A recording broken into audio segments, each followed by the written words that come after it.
Ambassador Dogra, the Ministry of External Affairs was added to the mix as far as those discussions were concerned, which were happening in Chushul, Moldo, for the last couple of rounds. But how do you see this, sir?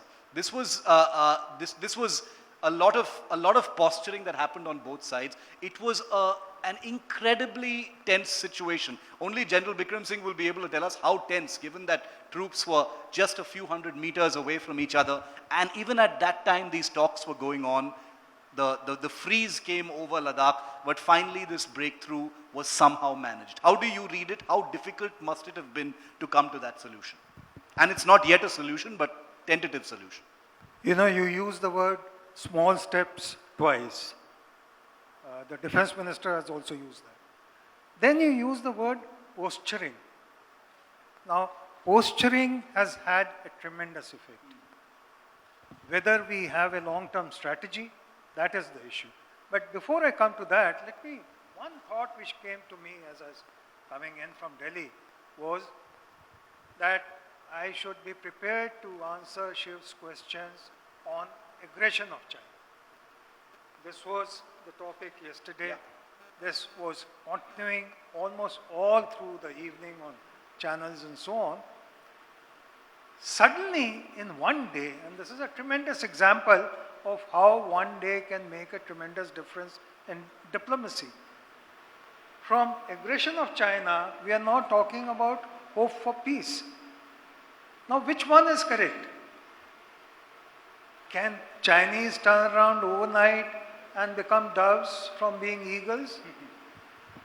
I think the solution and the answer lies somewhere in between. Because in my view, they would not have committed the aggression in the summer or spring as was being feared. For a simple reason.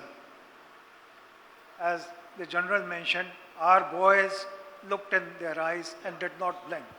So Galwan was the first challenge. It was followed by Nakula.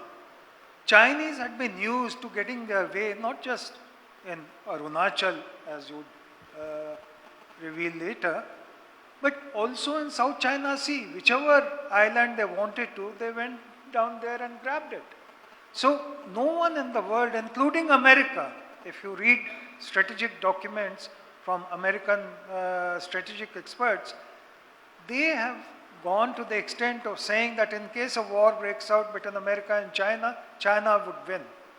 From that position to what has happened yesterday is a tremendous change. And that too, a change which has been directly supervised by President Xi. That's another point I wish to make, that sometimes we tell ourselves things which we like to believe. For example, in 2014, when President Xi came to Gujarat and then to Delhi, there was a Chinese ingression. And we kept saying, look, this chap is innocent. Demchok. Yeah. He didn't know. Some rogue general or army commander there has done this to embarrass him. But if you look at the history, 2013, a year after Xi took over as president of China, there was Depsan, which still continues to worry us. 2014 was Chumar. Yeah. 2018 was Doklam. 2020 was East Ladakh. All these were authorized personally by President Xi. Yeah, as General said. Yeah. So, let us not give benefit of the doubt either to a particular leader or to a country, because China has been known never to give up the territory it has conquered.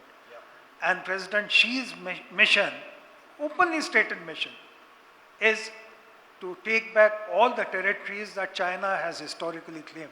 Whether that claim is right or wrong is a different thing. So come back to your point and answer whether this is a temporary phase or it is going to last. I don't think it is going to last. China has been embarrassed internationally by what it did in Ladakh and the kind of response it got. So it is a pause for it to think the cost that it has had to give for this action of its, because there are military costs and material costs also. They are also suffering in terms of finances and material.